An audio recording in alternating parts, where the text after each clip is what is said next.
join in. So I'll start and I'll screen share. All right, so it is my pleasure to help moderate this Smilow Shares special Greenwich edition tonight on understanding colorectal cancer. We're doing this during Colorectal Cancer Awareness Month, and we have really wonderful representation from the whole team. My name is Dr. Pamela Kunz. I'm an associate professor of medicine and medical oncology, and I practice at the main campus in New Haven.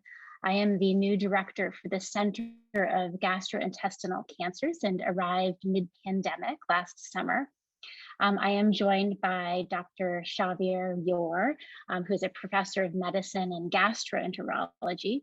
He is the director of screening and prevention and the co-leader of our newly formed colorectal cancer program. He'll be speaking about colorectal cancer screening and prevention. Also, Dr. Peter McWhorter, who's a colorectal surgeon at Greenwich Hospital. He'll be speaking about surgical treatment of colon and rectal cancer. Dr. Sung Lee, an assistant professor of clinical medicine and medical oncology, and the interim medical director of Smilow Care Center in Greenwich. And he'll be talking about the treatment before and after surgery called neoadjuvant and adjuvant treatment.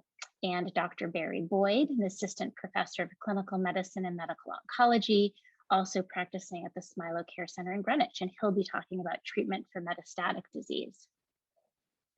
So just with a few brief comments to get us started. Colorectal cancer is the third leading cause of cancer in the United States among both men and women. And you can see the stars here. And it is also the third leading cause of cancer death in both men and women. But the good news is that it's preventable, and we'll talk about that. Colon cancer has been in the news quite a bit over the course of the last 12 months. There was the untimely death of the Black Panther star Chadwick Boseman at the age of 43. And then also in the fall, we saw in the headlines, colon cancer screening should start earlier at the age of 45. This was on the basis of a new recommendation from the United States Preventive Services Task Force that the age should get lowered for average risk individuals. And Dr. Llor will go into that a little bit later. So with that, I am going to stop share and I'm going to pass the baton to Dr. Llor.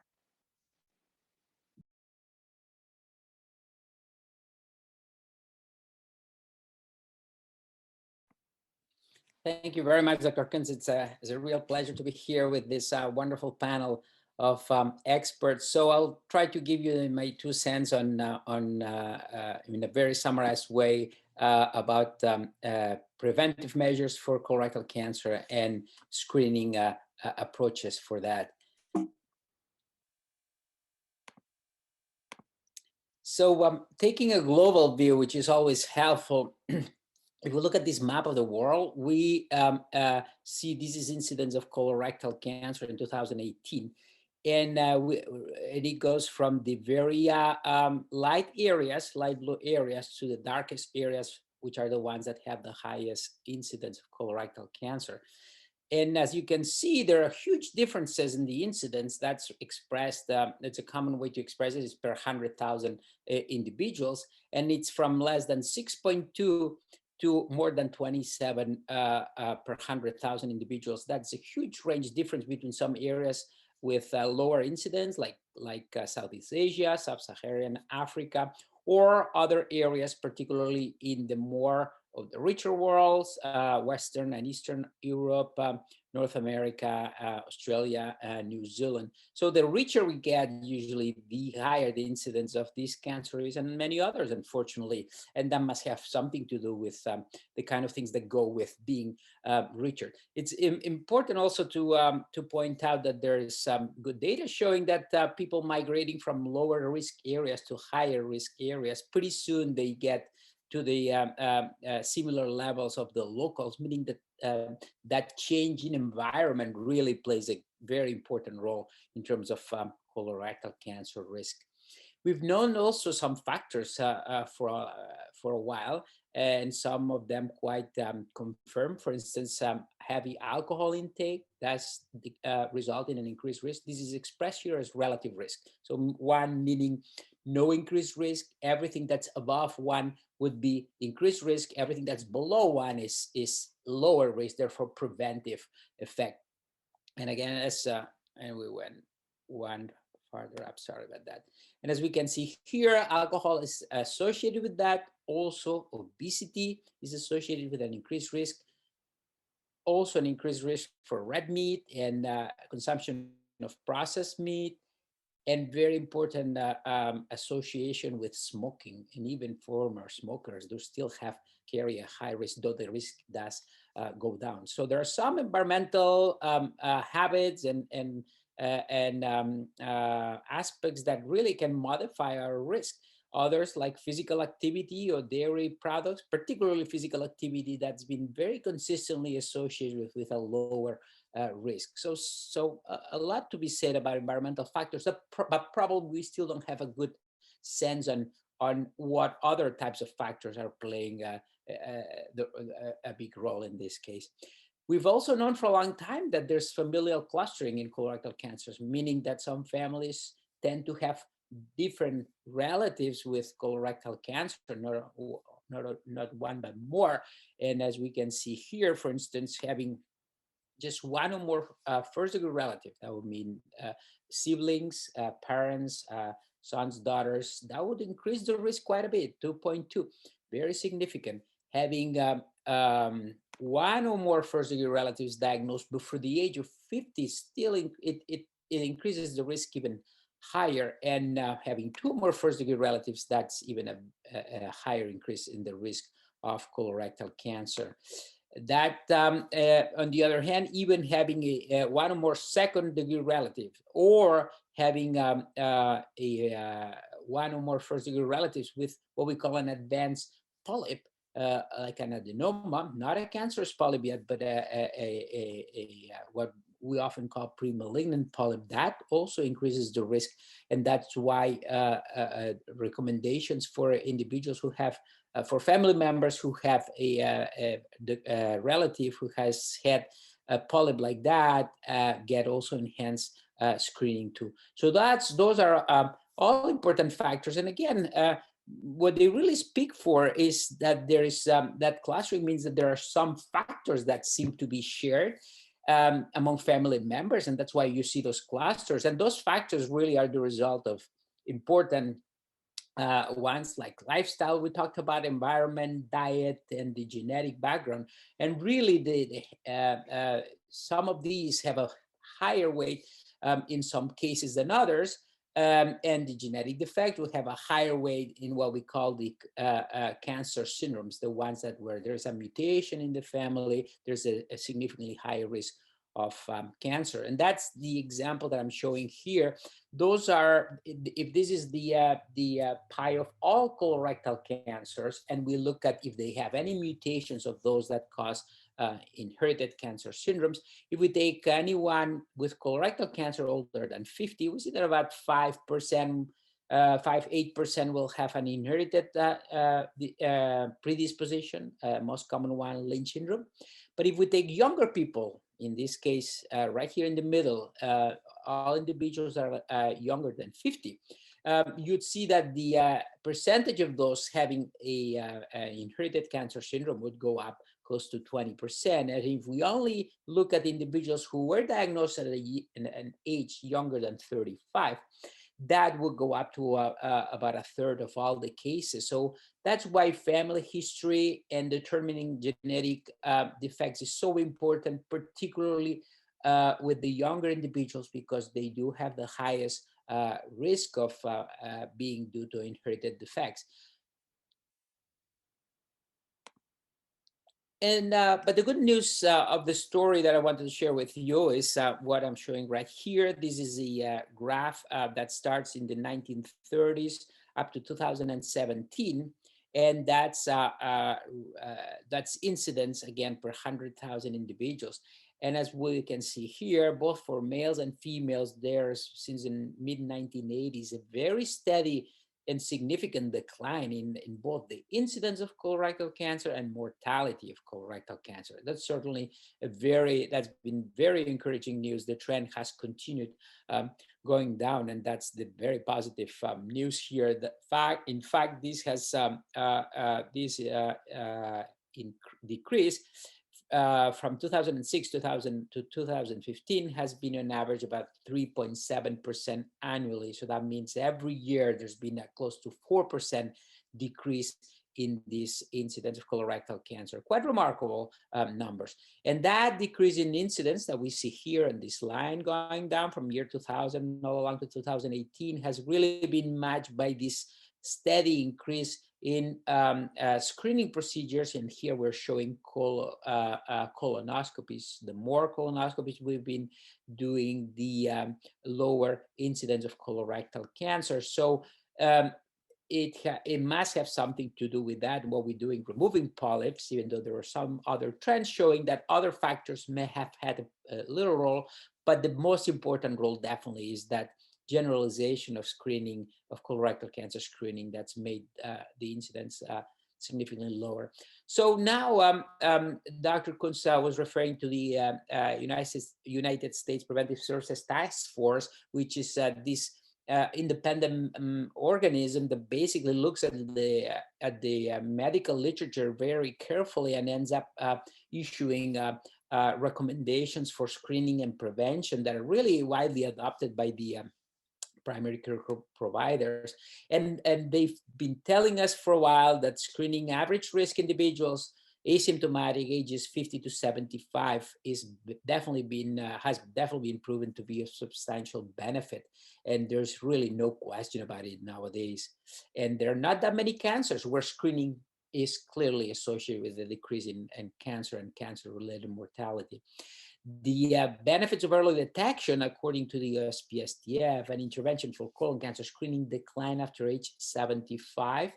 And the decision to screen individuals aged 76 to 85 should be individualized, considering really the overall health and prior screening history.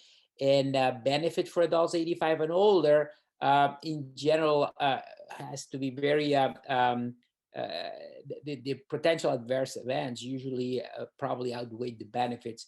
I must say that there's recent literature showing that there are ways to re-stratify and that they are showing that actually even in older individuals, they could also benefit. So I think we'll hear more about these, and these probably could be a little bit of a moving target in the future.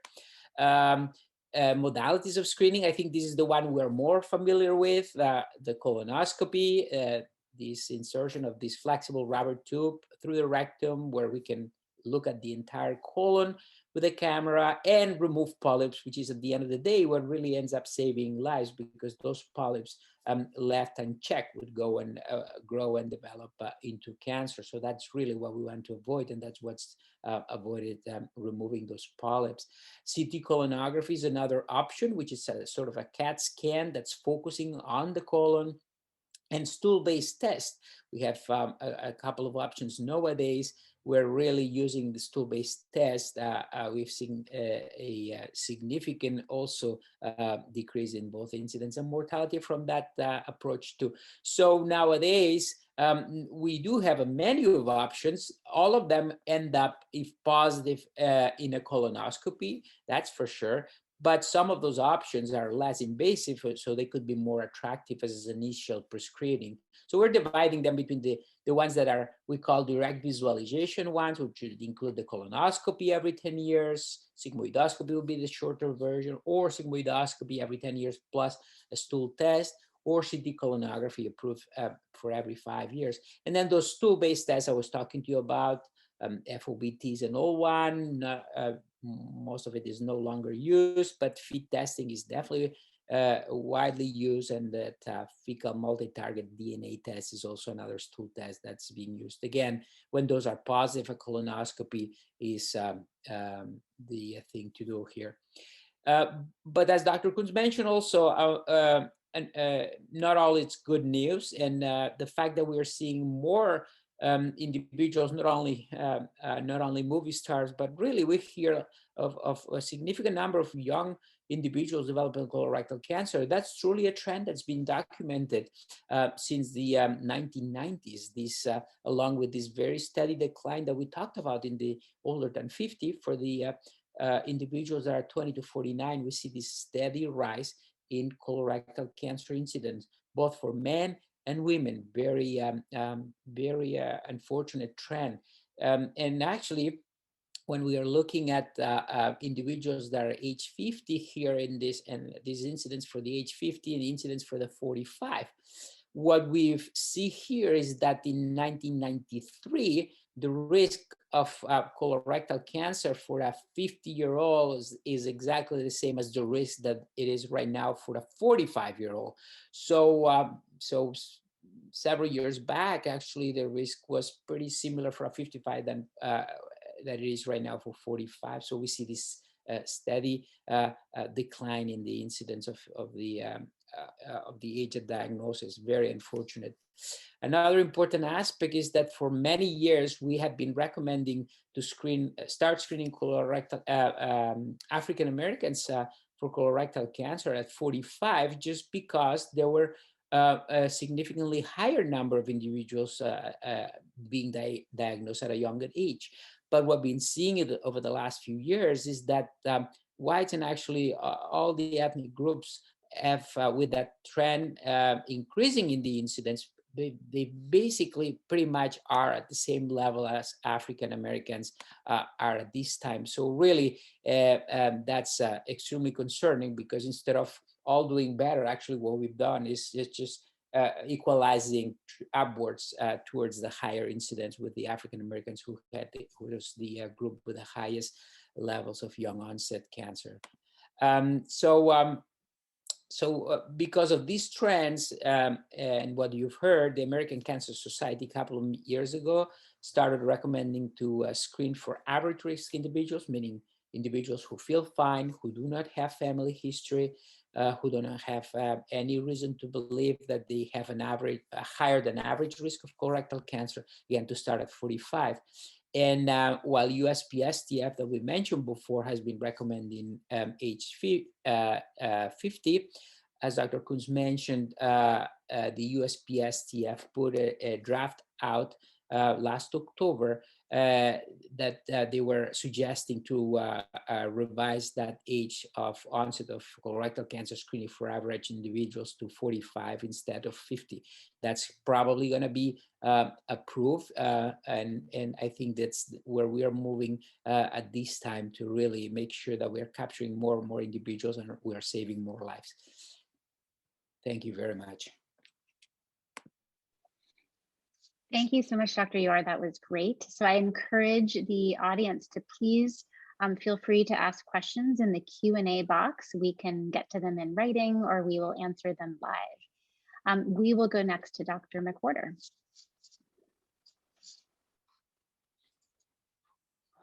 Thank you. My name is Peter McWhorter. I'm a colon and rectal surgeon at Greenwich Hospital. Thank you for having me, and welcome to all of the audience. I'm talking about the surgical treatment of colon cancer and rectal cancer tonight. I'm going to try to put my timer on so that I stay right on time. Surgical treatment of colon cancer and rectal cancer. So I want to make a distinction between what the two things are. So a little bit of anatomy. I am a surgeon. So the colon and rectum are depicted in this diagram in the right upper portion of the screen. The colon is the first 5 feet of large intestine. The rectum is the continuation of the large intestine as it exits the body, eliminating our waste. The purpose of the colon is to store our waste and draw water out of it. Colon cancer, as Dr. Llor has pointed out, is cancer that develops in the lining or mucosa of the colon or large intestine, which are synonymous. I want to point out that there are differences in management between these two cancers.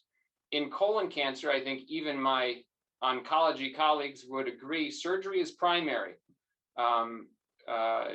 We remove the cancer unless it has already spread to distant organs. And then after removal of the cancer, there may be a role for chemotherapy. Some patients don't have to have chemotherapy, and that's fantastic. I want to draw the distinction to rectal cancer, where surgery is but one of the tools in the toolkit. Rectal cancer is much more of a multimodality, not that colon cancer isn't, but rectal cancer is very much a multimodality treatment disease where chemotherapy, radiation, and surgery are all utilized in the management of rectal cancer. I often sort of mention to my patients, you can think of 3 treatment modalities for cancers. And this is pretty much true, I think, for all cancers. One is to do surgery, one is to do radiation, and one is to give chemotherapy. So those are our 3 treatment modalities. And surgery plays a role in both colon cancer and rectal cancer. However, it's more primary to colon cancer. So what's the standard pathway for management of colon cancer? 1, make the diagnosis. That's generally in the court of the gastroenterologist, who in most cases, it's being diagnosed with colonoscopy, where a biopsy is taken of suspicious tissue in the colon, and the pathologist confirms that this is cancer. I always tell my patients, regardless of the type of cancer, your next step is to figure out, is this early cancer or is this advanced cancer? And that's called staging. Staging involves getting a CAT scan and doing a blood test called CEA to determine, have we caught this early or not? Step 3 is, in most cases for colon cancer, is the surgeon who removes the cancer. The removed piece of colon goes to the pathologist, who tells us how advanced this cancer is, how deeply into the wall of the colon did it grow, and did lymph nodes did the colon cancer spread into the lymph nodes, and then after the surgeon and pathologist are primarily involved, the oncologist takes the ball and either delivers the chemotherapy, or if chemotherapy is not necessary in a case of colon cancer, the oncologist is involved for the surveillance that colon cancer doesn't come back, which includes having colonoscopies, having blood tests, and in some cases having CAT scans. So who's the quarterback? At first, the quarterback is the gastroenterologist, here depicted by a colonoscope. Second, after the diagnosis is made by the gastroenterologist, the quarterback in helping guide the patient through this experience is the surgeon, who does the operation, manages the recovery from surgery. And then 3, depicted down here in the lowest part of the diagram, the pills represent the oncologist, who gives the medicine that kills cancer that was not removed by surgery, what we call systemic disease that may be in the bloodstream, maybe in lymph nodes, maybe trying to set up shop in distant organs. Rectal cancer, again, to draw the distinction to colon cancer, is not so cookie cutter. There are many options for how rectal cancer is managed. Number 1, some patients will get chemotherapy and they will get radiation and they will get surgery at some point in their treatment course. Some patients who have a rectal cancer that is higher up in the rectum may only get surgery and not need the other modalities. Some patients will have surgery before they get chemo and radiation. Some patients will get surgery after they get chemo and radiation. It's a very confusing landscape for patients to understand, even frankly for doctors to understand. Number 5, I point out down here, some patients now are getting chemotherapy and radiation for rectal cancer and not having to have surgery. That's because we have found over the last decade or so that in some cases, delivery of chemotherapy and delivery of radiation can actually eliminate the cancer altogether. And in certain highly selected patients, surgery may be avoided. So this is simply to point out that these are different. I'm not sure that they are biologically so different diseases. It's partly their anatomy, where they're located. One could certainly talk about the biology of the two different diseases, but they are certainly managed differently. So a little bit of, the meat and potatoes of surgery for colon cancer or rectal cancer. 3 modalities that I've shown here. On the left, I've shown a patient's abdomen with an incision representing open surgery. The surgeon can make an incision on the belly and do their work fully inside the patient's abdomen with their hands in there and their instruments in there. The middle diagram shows a patient who has small bandages on small keyhole incisions, if you will, which could represent laparoscopic surgery. Quite frankly, it could also represent laparoscopic surgery.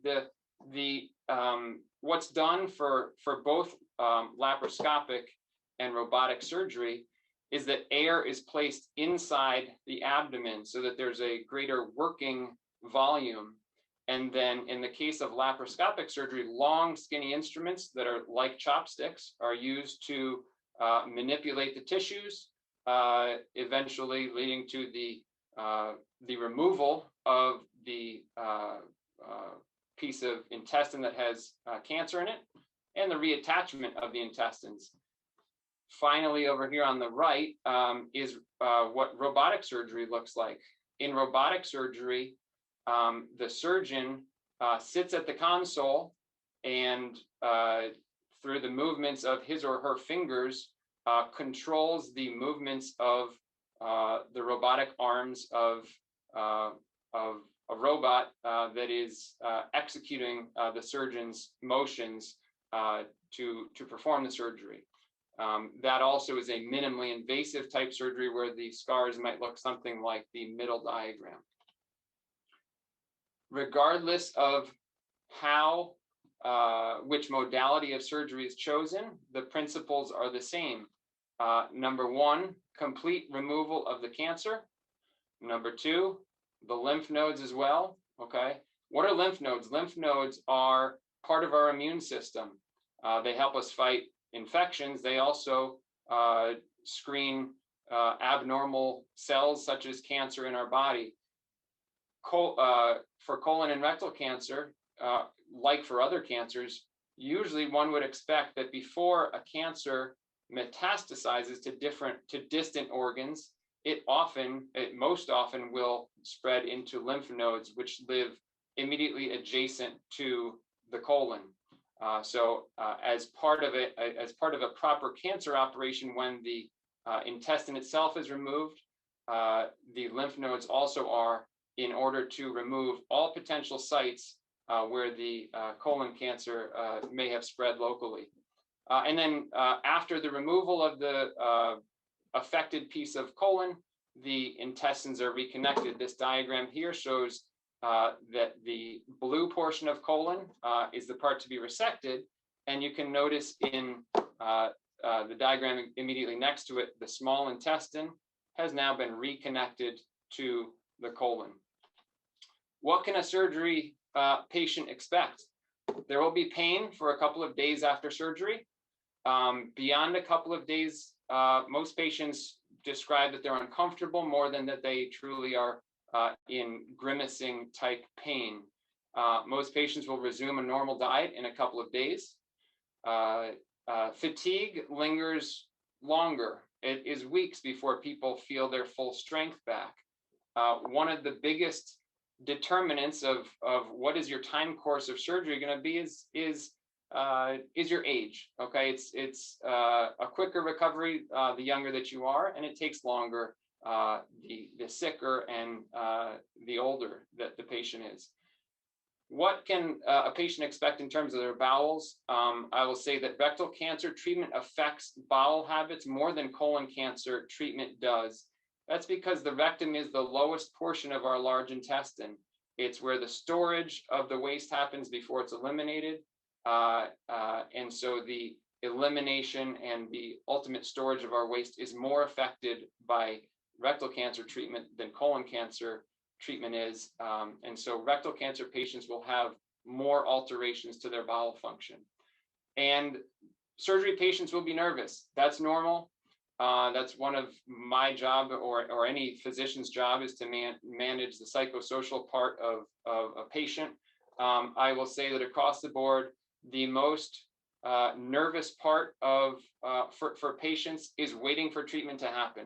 It's waiting for surgery to come, and then once surgery happens, though they have pain and though they are not probably pleased to be in the hospital, they are nowhere near as sort of anxious as they are when they're waiting for surgery. What's new in surgery? Three things that I'll point out. Simplified recovery. We're trying to shorten the length of stay in the hospital by managing pain with less narcotic medicine, trying to get bowels to work more quickly so that patients can return to their lives quicker. Certainly technology, things such as robotic surgery have changed the landscape. And as I touched on, for rectal cancer in particular, the treatment paradigm is changing all the time, and where surgery used to be arguably the mainstay of treatment, it is now it is a portion of the treatment, and it sometimes not even needed. Thank you for your time, and I'll answer questions with the rest of the group. Thank you so much, Peter. That was great. So we will move on next to Dr. Lee, who will talk with us some about treatment before and after surgery. These names are adjuvant and neoadjuvant, and perhaps he'll describe that some. Dr. Lee, you're on mute still.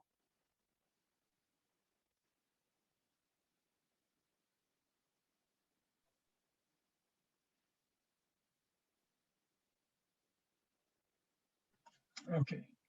Sorry about my technical difficulties. So my name is Sung Lee. I'm one of the medical oncologists in Greenwich. So I will be speaking to you about adjuvant and neoadjuvant therapy. So what does that mean? So now a surgeon has, well, a gastroenterologist, let's say, has diagnosed your colon cancer. You have seen your surgeon and you've had the curative surgery. So what do we get after the curative surgery? We get something called pathologic staging. Now, Dr. McWhorter has spoken to you about staging. Now, there are two different types of staging. There's what we call clinical staging, and there's something called pathologic staging. For those of you who don't know, staging just simply means how advanced was the cancer at the time of the surgery. So generally speaking, stage 1 and stage 2 cancers are what we call limited disease, meaning that the cancer has been discovered to be contained within the walls of the large intestine.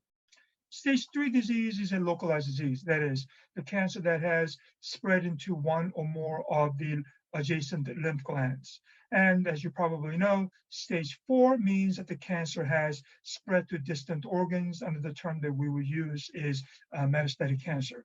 So after the surgery is done, the pathologist will assess what was taken out and provide us, the clinician, with the pathologic staging. Why do we care? Well, this is what we call the 5-year disease-free survival, meaning that within the 5 years after the curative surgery, what is the chance that the cancer will have recurred? So if a person has stage 1 cancer, then the probability of the cancer not recurring in the next 5 years is pretty high, 90%. That's pretty good. For stage 2 is equally, well, maybe not equally, but it's still excellent, say about 80%. The problem is stage 3 disease, where disease-free survival is about 50%. So another way of putting it is that if a person has had a presumed curative surgery and you have stage 3 disease, within the next 5 years, there's a 50% chance that the cancer may be discovered to have returned. So what can we do about that? Is there something we can do to reduce that likelihood? And that is where adjuvant therapies come in. So adjuvant therapy, as the name implies, means a treatment that we give to help a person's cure rate, so to reduce the chance of a relapse. In case of colon cancer, the adjuvant therapy that we use is chemotherapy. So what is chemotherapy? Chemotherapy are any and all medications that destroy cancer cells. And I think Dr. Boyd will probably go into more of a detail about different forms of chemotherapy. Now, by and large, chemotherapy often target rapidly growing cells. They are typically given either intravenously or you take it as a pill by mouth. And as such, their effect are systemic for both good and bad. And what I mean is that unlike surgery or radiation therapy that are targeted to a particular part of the body, chemotherapy affects the entire body. And therefore, if a person were to have adverse effects, then the adverse effect can affect our entire body as well. So who gets adjuvant therapy? What are the different types of treatment and when do you get it? So as I had shown earlier, stage 3 colon cancer patients have a high risk of recurrence, and they are, again, taking into account one's overall health, are often advised to receive adjuvant chemotherapy. Now, besides giving us clinical staging, pathologists can also provide additional information, the information that will give us ideas as to whether certain patients with stage 2 cancers actually have high risk of relapse. And in select patients with high risk features, we also counsel them and sometimes advise them to receive adjuvant chemotherapy as well. The 3 most commonly used adjuvant chemotherapy are 5-FU, Xeloda, and oxaliplatin. And these medications are often used in combination, giving us a regimen, often going by the acronym of FOLFOX or KPOX. When do we start the adjuvant chemotherapy? Well, as soon as possible, as soon as a person has recovered and healed adequately from the surgery. There are some data indicating that delaying the adjuvant therapy beyond 6 to 8 weeks may render the adjuvant therapy less effective. So we do want to get going on the treatment sooner rather than later. So what is neoadjuvant therapy? It's a sort of a cumbersome word, and it, from a linguistic perspective, it doesn't really make a lot of sense. But neoadjuvant therapy are treatments that are given before the curative surgery. It is often given with radiation, but neoadjuvant chemotherapy can be given by itself. The purpose of the neoadjuvant therapy are similar to the adjuvant therapy. That is to say that we give a treatment in hope of reducing the recurrence rate. It is often used in rectal cancers and in select colon cancer as well. Dr. McWhorter has done a wonderful job describing to you the difference between rectal cancer and colon cancer. So as he had indicated, when a person is diagnosed with very early, that is to say stage 1 rectal cancer, the treatment of choice is proceeding with surgery. So again, I'm talking about clinical staging here. So when a person is found to have clinical stage 2 or stage 3 disease, and we determine that through pre-surgical CT scan or MRI. They are very helpful in telling us whether a person has a clinical stage 1, stage 2, or stage 3 disease. So those individuals with clinical stage 2 and stage 3 disease, we recommend neoadjuvant therapy. As Dr. McWhorter had indicated, there are no one universally accepted regimen. The most commonly used treatment modality consists of combination of radiation therapy with either 5-FU chemotherapy, which is given intravenously, or an oral chemotherapy, which is an oral version of 5-FU called Xeloda. These 2 treatments are often administered roughly about 5.5 weeks. Generally speaking, after this 5.5 week of preoperative radiation and chemotherapy, we wait about 8 weeks before a person proceeds with surgery. There are times when we give this radiation and chemotherapy followed by several months of chemotherapy that is called total neoadjuvant therapy. We typically try to have all of our pre-surgical treatment wrapped up in less than 6 months before a patient could proceed with surgery. this is a little treatment algorithm. I know this is a very simplified picture.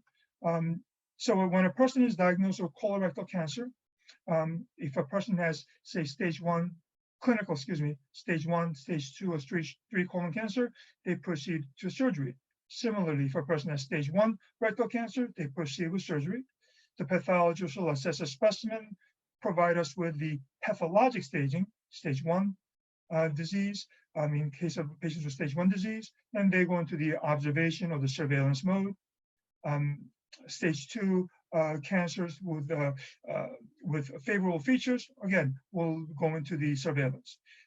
Patients with stage 2 cancers with high-risk features, as well as those with stage 3, are counseled about adjuvant chemotherapy. The clinical stage 2 and stage 3 rectal cancer patients are advised to receive preoperative neoadjuvant therapy. Again, to simplify, say, neoadjuvant radiation and chemotherapy, followed by surgery. And again, we have surgical staging, and based on the surgical features, some patients are told to undergo surveillance, and some patients will be counseled to receive adjuvant therapy. So follow-up and surveillance consists of blood test and examination in the beginning every few months, and perhaps the interval becoming longer as years pass. For some few select patients, we also recommend CT scan. As Dr. McWhorter indicated, a screening colonoscopy is crucial. We recommend colonoscopy within a year of the surgery, and we follow our patients for about 5 years. That is the adjuvant and neoadjuvant therapy in a nutshell. And then I will let Dr. Boyd carry on the management of advanced or stage 4 cancers. Thanks so much, Dr. Lee. Dr. Boyd, it's nice to see you. We will let you be our last speaker this evening. You'll need to unmute and then share your screen. Hopefully. Yeah, that worked. Good. And now I need to get my presentation. Nothing like being an old man with new technology. Let's see, does that show up? No. Sorry.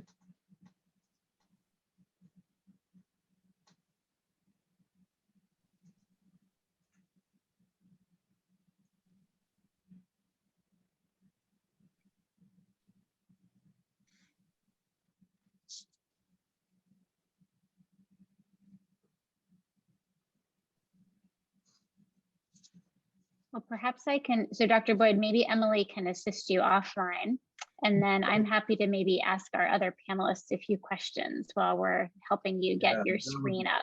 Thank Okay. you. Yeah, Sorry. great. That's okay, no worries. Maybe if you can go on mute for a moment, and then Emily can maybe. She will. Okay. All right, great. So we have had a few questions come through the chat. And Dr. McWhorter, I know that you answered one, but maybe we can just talk a little bit about the question that came through was rectal cancer was removed with clean borders and 30 negative lymph nodes. And this is sort of a combo of a surgical and an oncology question. Is chemotherapy necessary after the surgery to prevent future recurrence? Maybe you can talk a little bit about why do you take so many lymph nodes? Is that a normal part of a rectal surgery? How does that help you? And then maybe even Dr. Lee and I can comment some on the chemotherapy. Yeah, in the interest of getting all of the cancer out, we want to take out both where the cancer has grown into the intestinal wall, but also the lymph nodes that it can spread into. And so in the interest of not leaving anything behind, we do harvest as many lymph nodes as we can for a cancer operation, which is different from if I take out somebody's colon for, say, diverticulitis or Crohn's disease. That's not a disease that spreads around the body. So we do consciously take lymph nodes. People don't miss them. They're not gonna, people ask that question sometimes, but you're not gonna miss them. And so it's in the interest of removing every everything where the cancer may have spread locally. That's the reason that we do it. And then the pathologist tells us if the cancer has spread into those lymph nodes. And the other really important piece of information that we look to is how deeply into the wall of the colon did the cancer grow. I think those are the two main pieces of information that the oncologist then uses to determine should you or should you not have adjuvant chemotherapy. Great, thank you. Dr. Lee, do you want to add some about, lymph node negative? It looks like we may have Dr. Boyd on. All right. And then Dr. Boyd, you'll just need to touch, there's a slide presentation button. All right, let me go from we there. can just go from here. That's fine too. Perfect. Yeah, sorry about my technological skills. I do know how to drive a car though. That I learned. So I'm going to talk about, the last part is going to be about how we deal with the complexity of metastatic colon cancer. We've heard about early stage and surgery and adjuvant therapy, but really critically, a substantial number of colon cancer patients, up to 60%, end up developing metastatic cancer within their period of time with their disease. A majority of these actually will turn out to be hepatic metastasis. I'll show you why. Most will develop, most of the cancers that do metastasize often occur following successful early surgery and may or may not have had adjuvant therapy and then at a later time develop metastatic disease. But up to a third of patients will actually develop metastatic cancer at the time of diagnosis.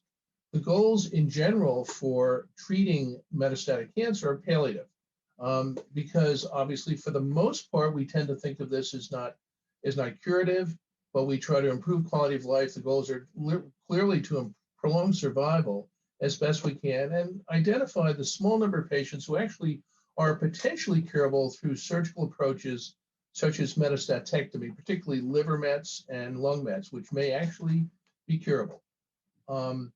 Just as an example, one of the ways to understand how this spreads is that the colon is somewhat unique. You see the left and the right colon there with the blue showing you the blood flow going right into the liver.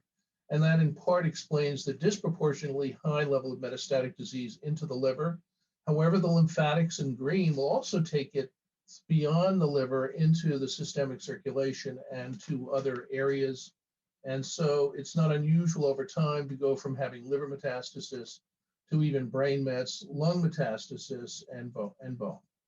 The principles of how we treat this go back to what Dr. Lee was originally talking about with adjuvant therapy, but it's beyond that. Because in metastatic cancer, the goal is to understand, we now look at tumor biology and we look at biomarkers that will alter our treatment decisions very critically.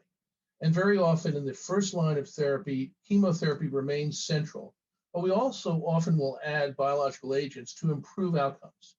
One of the concepts we all are dealing with as physicians is what we call sequential lines of therapy, the idea that we start with one, we continue on that, and then when patients progress, we consider that resistant, we go on to another one.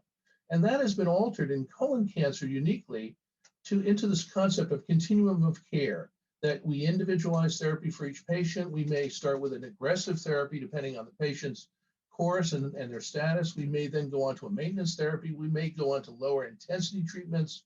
And then we may even give them treatment-free intervals, which had at one point not been considered rational, but because of side effects and the need to recover and the quality of life, we often will give them periods of time where they're off treatment or off some of the therapies. And then we may even go back and retreat with prior treatments depending on the duration of time. But the key here is over time, we tend to try to expose patients to all active agents during the course of their illness, which will clearly, it has been shown, to improve long-term outcomes. This is an example for those of you of my age who we didn't have computers back then. And I started off learning to use 5-FU as a way to treat colon cancer. And that was all we had. And then this has evolved over from the early 80s into the 90s when we started using combination therapies and newer agents that used, as Dr. Lee mentioned, Folfox as an example, where we use 5-FU combined with oxaliplatin, an agent that became available in the early 90s and has been central to combination therapy. And here, combination therapy has improved both median survival and, as you can see in the blue, increasing response rate. But we've even moved beyond that now to the idea that we now use biological agents in concert with that chemotherapy. And you can see down the therapeutic concept where there are targeted agents based on mutations, as well as different approaches to inhibiting tumor growth. You have vascular growth factor inhibitors such as bevacizumab, newer agents, and we can string out and improve long-term survivals quite substantially in patients with this sequential combination approach. But it's critical to understand the backbone of treatment still remains chemotherapy. The fluoropyrimidines, and it was mentioned earlier, FOLFOX, which uses 5-FU. It's a doublet because the leucovorin is a modulator, and the two chemo agents are 5-FU and oxaliplatin. Oxaliplatin has its own unique side effects, particularly cold sensitivity and neuropathy, while as irinotecan in FOLFIRI often has diarrhea and other side effects as its consequence. What's interesting is many patients will come having had prior adjuvant therapy with FOLFOX. And so in those patients, the initial therapy may be FOLFIRI using a somewhat different combination. In very aggressive disease with very high tumor bulk, we may combine them, but this is really for younger people, people who are good quality and performance status, and we may actually combine oxaliplatin and irinotecan if they have large tumor bulk or aggressive disease. But importantly, we also try now to use biology and use these biomarkers to incorporate other approaches to this. We look early on, once a patient is diagnosed with metastatic disease, the first step is to make sure their mutation status. Do they have critical mutations in a pathway called MAP kinase? That's KRAS, NRAS, and BRAF. And these three genes, when mutated, are activated. And it means that they will therefore change the sensitivity to medicine. So for KRAS, NRAS, and BRAF, there are agents that are called EGFR agents, epidermal growth factor inhibitors, that are not active in those settings. HER2, which many people are familiar with breast cancer, can also be upregulated in colon cancer. And really importantly, this subgroup that includes up to 6 to 8% of patients will have defects in their ability to repair mutations. We call that mismatch repair. And it's in a unique group who have a very high sensitivity to immune treatment. And lastly, the tumor-sidedness. This is the intriguing biology that left-sided cancers are different than right-sided cancers in terms of their biology. And these are the biological agents. I mentioned the EGFR targeted agents, and whether or not they're effective is largely determined by mutation status. So patients who have mutated genes, the RAS, NRAS, KRAS, or BRAF, and that may occur up to 40 or 50% of patients, depending on the side of the colon, for instance. Only in wild type patients who have normal genes, these normal genes, do they effectively respond to these EGFR targeted agents, Erbitux and Vectibix. What's fascinating is that these are particularly effective in tumors in the left side of the colon, if they are what we call wild type.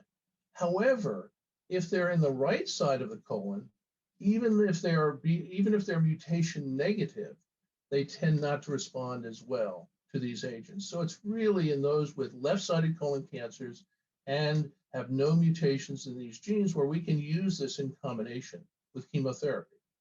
Alternatively, we have angiogenesis inhibitors. That is the classic one, Avastin or bevacizumab, which itself can be used in patients with these mutations, can be used often in combination with chemotherapy in those with these aggressive right-sided cancers.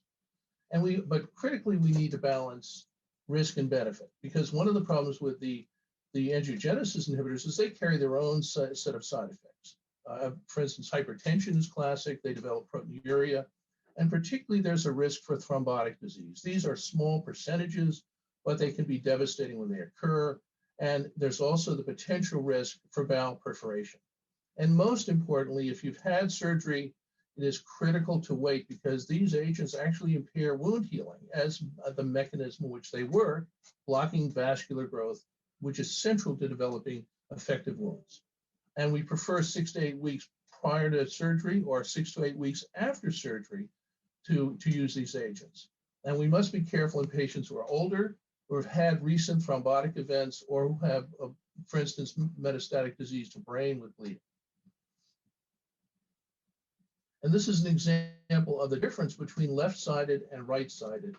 I'm going to go to here, tumor-sidedness. The left and the right side of the colon have different origins. They're biologically different. They have different blood supplies. And interestingly, part of this may reflect they have different composition of bacteria, and their outcomes are different. Left-sided colon cancer is more common. They have better prognoses.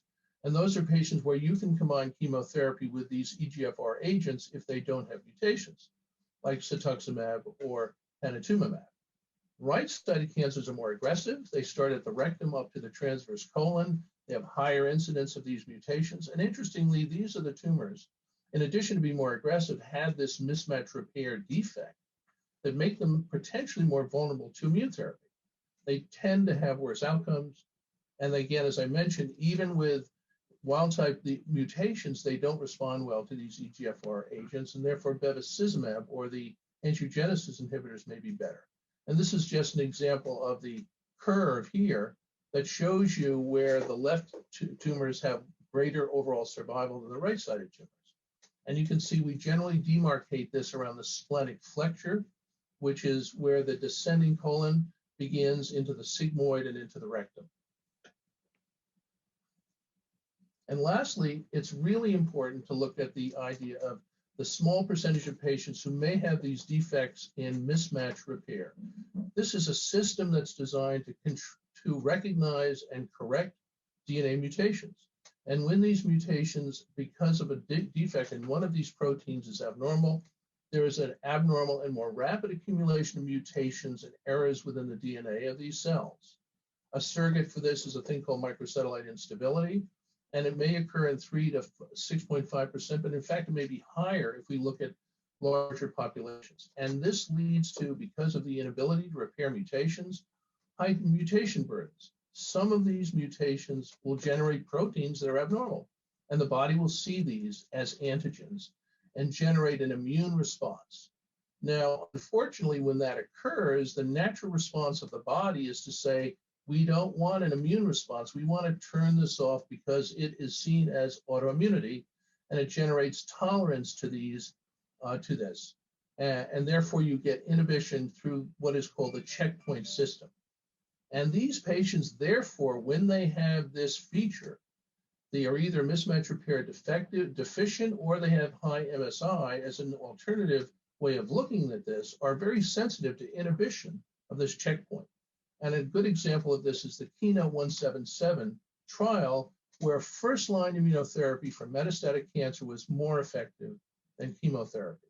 And I'll show you just a little bit of a slide about how this is just an example of how these checkpoint inhibitors work. The cancer cell, through these increased mutations, shows an antigen. The T cell, cytotoxic T cell that attacks that, is initially going to try to destroy the cancer cell, but the cancer cell puts up this protective molecule called PD-L1, and the PD-L1 therefore binds to PD-1 on the T cell and turns off the immune response. It's a very natural process that the immune system does to protect against autoimmunity. What we can do when this occurs, and there is an immune response to cancers with these high mutation rates, we can come in and block that PD-L1 with an inhibitor called a checkpoint inhibitor, and block that inhibition and activate the immune response. And this is an example of the curve that happened when they used this as first-line therapy for patients who had deficient microsatellite MMR or microsatellite instability, who had this high mutation rate and this mismatch repair defect. And what you see here in the green are the patients who were simply given a single monotherapy with this pembrolizumab, which is a checkpoint inhibitor, and it markedly improved response rate. And what we see in this, that's not true for most other therapies, is a continued response that may extend beyond 5 years. So a portion of these patients will actually have extended responses. We've heard this is Keytruda, as many of you may have heard of. So just as a summary, if you look at this, first-line therapy options include in metastatic cancer, in those that have BRAF mutations or NRAS KRAS mutations, chemotherapy with bevacizumab. Those who have left-sided colon cancers, we will often use epidermal growth factor inhibitors like cetuximab or panitumumab. If they have right-sided cancers, even if they're wild type, we still give potentially bevacizumab. And then at future therapy, if you have very aggressive disease, we may combine all of those agents. This sort of shows you that we continue therapy beyond first line into second line. We may alternate the chemotherapy backbone. If you've had FOLFOX, we may switch to FOLFIRI. We may use alternative options beyond that, combined with anti-angiogenesis. Bevacizumab, if tolerated well, may continue into second line and even beyond that. And there are even newer agents that we have that are available based on, the more recent research. And most importantly, just remember, we can, on occasion, in small numbers of patients who develop hepatic metastasis, a small percentage may be resectable. Those who occur later on with only liver metastasis may be resectable. Those who are diagnosed with metastatic cancer at the origin, we often give chemotherapy, and some of those may be salvageable with surgery and have longer survivals and sometimes cures. So we always look for that possibility. I think that may cover most of what unless you want me to talk about the last thing that I always think is important. What can you do? I just want to remind people the top line: physical therapy, physical activity after diagnosis improves outcome. And I want to show you that this one slide: prudent diet, vitamin D has been shown to be potentially beneficial in survival. But this is interesting. If you start exercise after diagnosis and you're always a couch potato, this is an earlier stage disease. It reduces mortality and recurrence. If you increase your physical activity with metastatic cancer, your survival will improve. So it's an adjunct to your treatment, and it also, we know, helps to tolerate therapy. So be physically active during this long period when you're on treatment, and with each new therapy, we can prolong and extend long-term survival. Thank you, Dr. Boyd. That's great. So if you can unshare your screen, that would be wonderful. And perfect. That's great. So we have a little bit of time remaining for some Q&A. We will continue a little bit where we left off. And I think that, so Dr. Lee, I don't think we got to finish the question that we were talking about. So I'll just, maybe I'll rephrase the question just so that the rectal cancer surgery, 30 lymph nodes. Yes, exactly. Right. And when do you consider giving chemotherapy in that situation? So, I mean, it's a great question. In some ways, it's sort of a trick question. It says, well, yes, all that was done, but what did they find at the time of the surgery? And that's, in part of my talk, that's what I touched upon, that, yes, you've had all those lymph nodes taken out, and the importance of removing all those lymph nodes, I think, have already been addressed. Because of the importance of determining whether the cancer is regional, that is, the lymph nodes are involved, we have to remove at least 12, preferably more lymph nodes to make sure that we actually have an early stage disease, that the lymph nodes are not involved. So out of those 30 lymph nodes, if a significant lymph nodes have involvement, then I think that person should be advised to consider chemotherapy. If the 30 lymph, but I think the question really implies 30 lymph nodes are removed and none are positive, that they are all negative. So then it really comes down to the features that I mentioned. It's then by definition it's either stage 1 or stage 2 disease. And are there any microscopic feature about the cancer that makes us particularly worry that this person, against the odds, will have recurrent disease in the next 5 years? And I think that's what goes into making a decision about recommending or considering therapy. And I'd like to hear Dr. Kunz's thought on that. Yeah, thanks, Dr. Lee. Yes, no, I mean, I think that I answered a little bit in the chat, but it's, we really tailor our answers to the individual patient, and that is determined by many things. It's determined by what the pathologists see under the microscope in terms of other high-risk features that may predispose to cancer spreading. It depends on the patient's age and other medical conditions and health. So it depends on how they recover from surgery. So I think it's really shared decision making, and I think that's something that we as a team really talk about quite a bit with the patients. So I'm going to turn to Dr. Llor and with a couple of questions. So this has been, I guess, I have a few, but I'll start with one. So a year where, we've certainly seen disparities in care. And I'm wondering if you can comment some on how we know that, I'd say our Black population is especially at increased risk for developing colorectal cancer and at earlier ages. Can you comment on that and what we're doing about it? Yeah, so yeah, certainly it's been a good year to bring up a lot of the disparities that we've seen for many, many years. And in many ways, we just have not been able to tackle.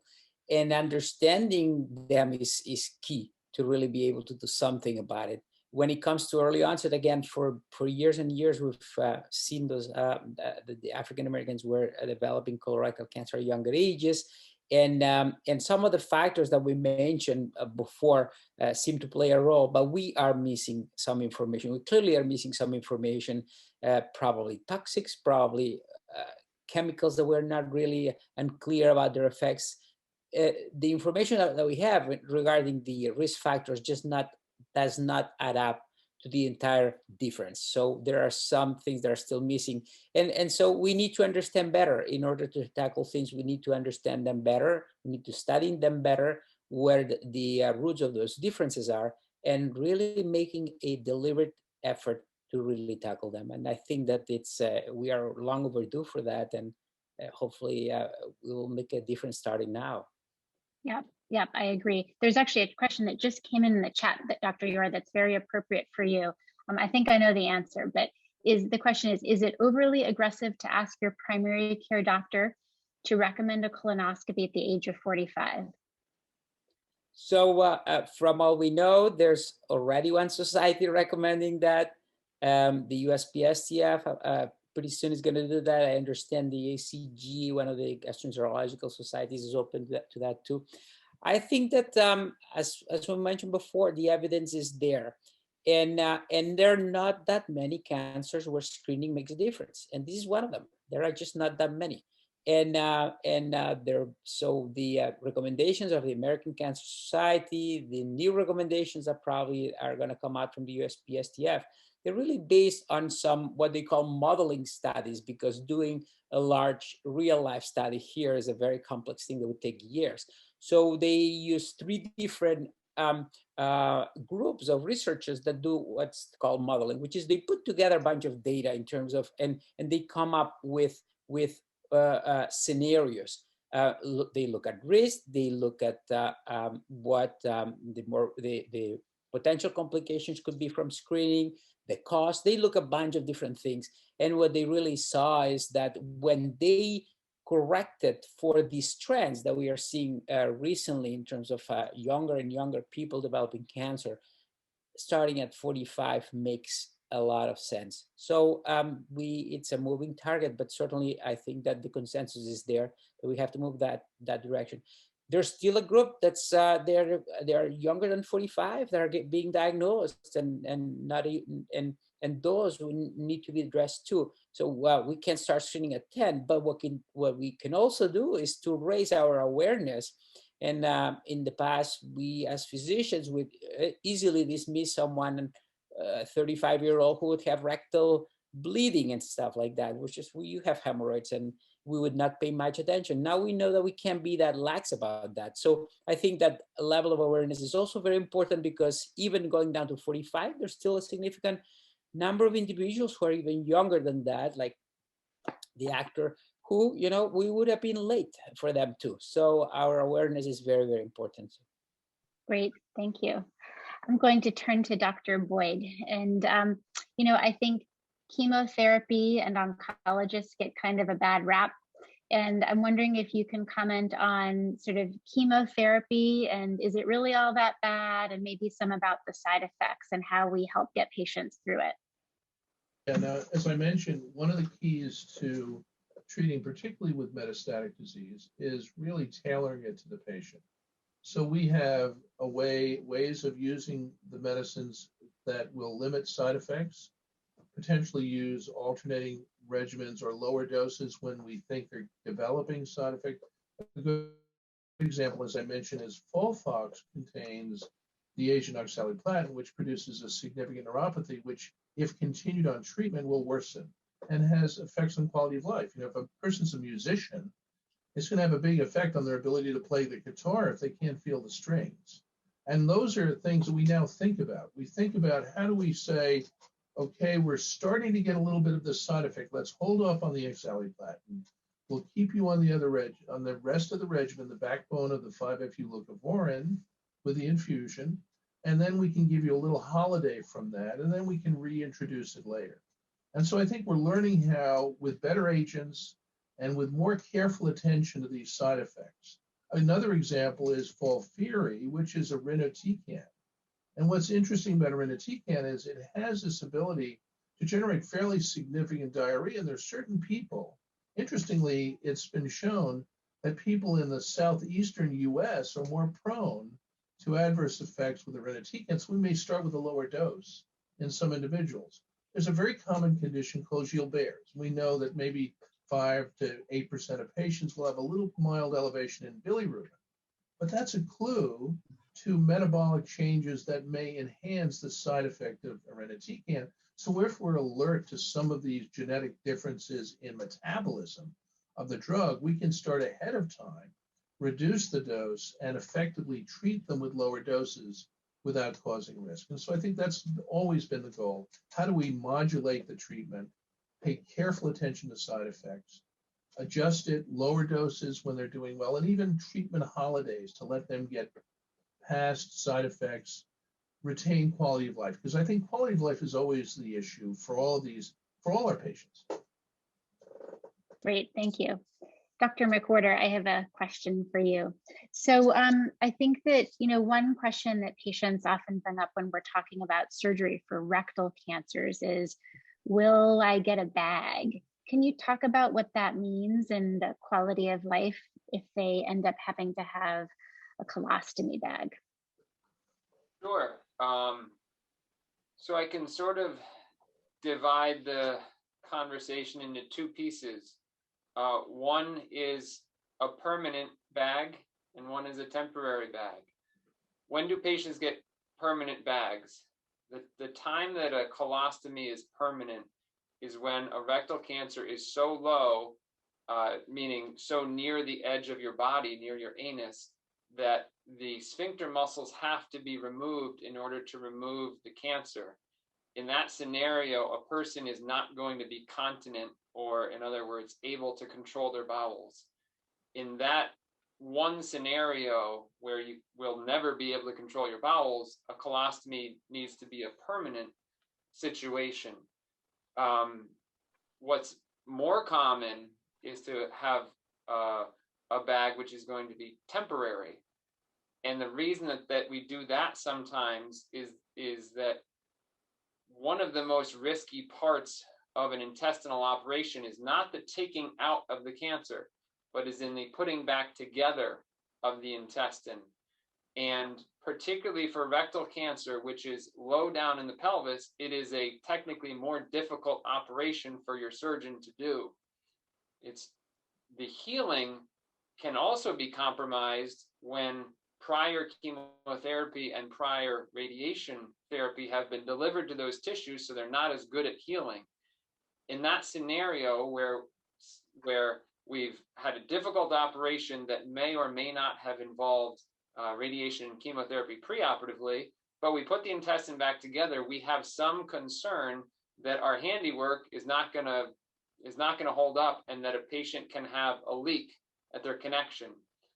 In that scenario, we sometimes leave a patient temporarily with a colostomy or an ileostomy, meaning the stool gets diverted through their skin and into an appliance, leaving time that their body could heal a connection that had a leak to it.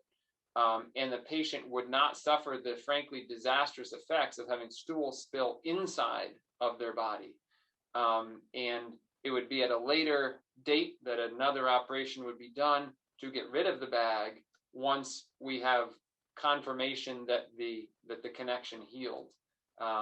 So patients with rectal cancer have much higher incidences of having to have a bag, and fortunately, usually it's temporary as compared to colon cancer patients. Great, thank you.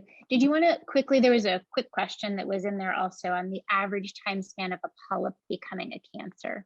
Yeah, I'll ask for Dr. Llor's help with it too, but to be simple, I think that most people are aware that our societies have recommended that you can wait if you're an average risk patient who's had prior normal colonoscopies, meaning there have not been polyps, that you can wait up to 10 years to have your colonoscopy done again. And the reason for that, the recommendation of that time period, is that it has been found that if you have a normal colonoscopy on day 0, that you can wait for up to those 10 years before a new growth has gone through the polyp to cancer transformation. That's not one size fits all. Patients who have had prior colonoscopies that have included some or many polyps are going to be recommended by their gastroenterologist to have a colonoscopy in 2 years or 3 years or 5 years.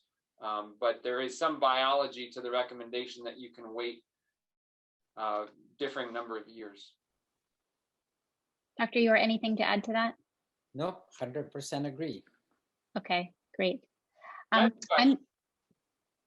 Yeah. My question is a technical one. Are the insurance companies covering colonoscopies for 45-year-olds? So there is a significant number of insurance companies that already now are covering. There's been a significant and quite fast move for coverage for 45 and older. Yeah. I'm going to answer a quick question that was in earlier on a topic that I happen to specialize in. So does treatment for a neuroendocrine rectal or colon cancer differ from that of an adenocarcinoma? So the most common type of colon or rectal cancer is this adenocarcinoma type. It's what the cells look like under the microscope, and our pathology colleagues help us figure that out. I would say the surgical approach is very similar, and Dr. McWhorter can comment on that. It's the pre and post treatment approach that differ considerably. I would say that we usually do not use radiation or chemotherapy in that disease. Again, there's some nuances there, but that's the simple answer. I had some questions that came in quite a bit earlier, kind of before the webinar, that I might ask to the group, and it's a lot about how we work as teams. Some of the questions are around, if a patient sees a general medical oncologist, how can they take advantage of using some of the specialists at Yale? And I think that's a great question, and actually one that we were just talking about as a panel before this started, and maybe I'll start. So as a kind of the new director of the Yale GI Cancer Program, I'm actually thrilled to be on the panel tonight with the Greenwich Care Center. Dr. Llor and I are both primarily at main campus.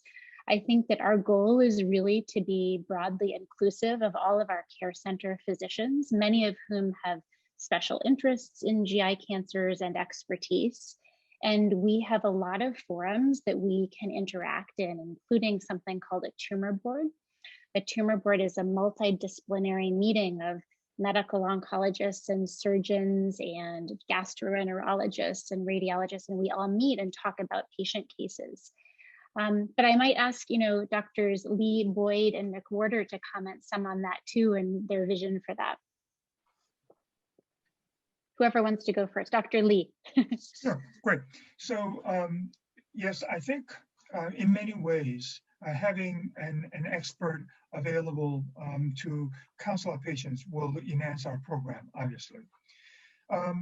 Not surprisingly, when a person gets diagnosed with cancer, whether it be early or later stages, they meet with one of us, the medical oncologists, receive recommendation, and it's not uncommon and quite natural to say, okay, you've explained things.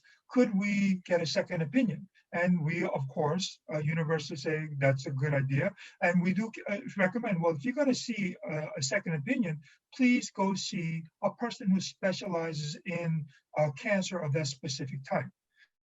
And an expert like Dr. Kunz or her colleagues at Yale would be a great source. And if we are able to then offer that type of a service, well, with COVID, one advantage is that we have now become quite adapted this telehealth, where our clinicians can review the pathology, the radiographic data, and give really good, a recommendation.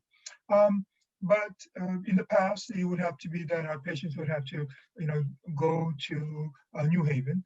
But if we could have that expertise in our community, say, 2 days a week or so many days a week, I think it'll be great. And I think it'll be a great option for our patients. There are more common conditions where things appear to be much more following along an algorithm, but our illness, it's quite different from one person to another, and having an expertise as someone who has a great number of situation where that person could have handled or come across a situation, I think could be very helpful to all of our patients as well. Yeah.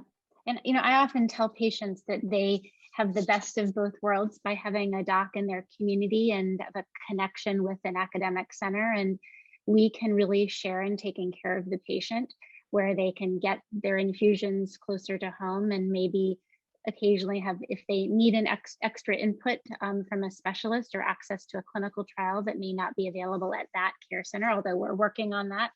I think that collaboration can work quite well, especially as the Smilow Care Center network is expanding. Dr. Boyd, do you have any comments on that? Yeah, I think it's actually a wonderful two-way street. I think what I've found is not only is it great to get on the phone and call one of my colleagues at Yale with a difficult case, and then be able to get the patient to be seen to discuss it. But on the other hand, patients are coming here because they live close to us, and then they get the best of both worlds by getting their care in our center, while simultaneously getting the expertise at Yale. And that's happened recently to quite a few patients who would rather get care here. We have wonderful nursing care, and yet still avail themselves of the expertise at Yale to be able to be sure that we're overseeing everything, and at every step, everyone is paying attention. So I think it really is a great collaboration. I agree. Well, we have a few minutes left. I'm going to end. We did a Smilow Shares last week also with kind of northern, or I guess near New Haven in northern Connecticut. I'm going to end with the same question, so Dr. Llor knows what I'm going to end. But I'd love for everyone to think about what you are most hopeful for in the world of colorectal cancer treatments, and end us on a positive note for the evening. So I'm going to start with Dr. Llor, since you knew I was going to ask that maybe.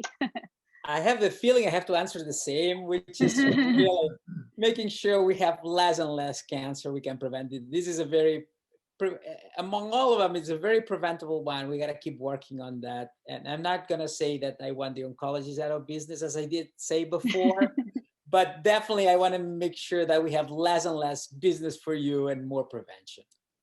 Yes. Dr. McWhorter, how about you? It's hard to argue with that. I've done other lectures before. As Dr. Llor points out, there are a lot of nasty cancers out there, and some of them we don't know when they're going to get us. We at this point have no way of knowing when pancreatic cancer may get us. We have tools already at our disposal to prevent colon cancer and rectal cancer if we simply avail ourselves of them. That's the hope. Great. Dr. Lee. Yeah, I'll just echo that. Preventing a problem, whether it be cancer or any problem, is the best thing you could do. Taking care of the problem at its earliest is the second best. And then tackling the problem head on and coming up with better means of doing it more successful, it's less ideal, but it's still an important goal. So from my talk, adjuvant therapy. So adjuvant therapy will reduce the chance of recurrence. So we would like better medications that will effectively prevent recurrence of cancer. We don't have that yet, but as the medications may get better, more targeted treatments, maybe in the not too distant future, instead of giving blanket oxaliplatinum, we'll be able to specifically design a medication for that particular person's tumor and really significantly reduce the risk of recurrence. Great, thank you. And Dr. Boyd. Yeah, I actually have kind of a mixture of all this. I have great hope that we'll have answers to some of the great conundrums, like why do young people get colon cancer? As Charlie Fuchs once said to me, it's because there's more obesity, and there's not. It's not obesity. There's something else going on, and we're looking at everything from the microbiome. That's something that hadn't really been mentioned, but that's a huge issue. How does that play a role here? Learning about lifestyle, diet, all of the things that may early on influence this, because why do Black South Africans in 1970 never get colon cancer? They were doing something right. And so I think these are the future as to how do we affect our population, lower risk, and then also how can we use really newer molecular techniques early on when somebody might recur and catch it before it recurs with newer approaches we don't yet have validated that can really start to impact patients before they get metastatic disease, after they've had adjuvant therapy, and may still be at risk. Great, thank you. So I agree with all that has been said, and I will also end with a note of, thanks to our audience for joining us this evening. Thank you to our panelists for their time tonight. We encourage our attendees to go to Yale Cancer website or email us. I think that information was with the link and invitation. And please spread the word about screening and prevention. I would say that Yale and our care centers are open for screening, even though we're still kind of in the pandemic. We really encourage you to get screened and get your colonoscopies. So with that, I wish everyone a good evening. Thanks so much. Thank you. Thank you. Bye.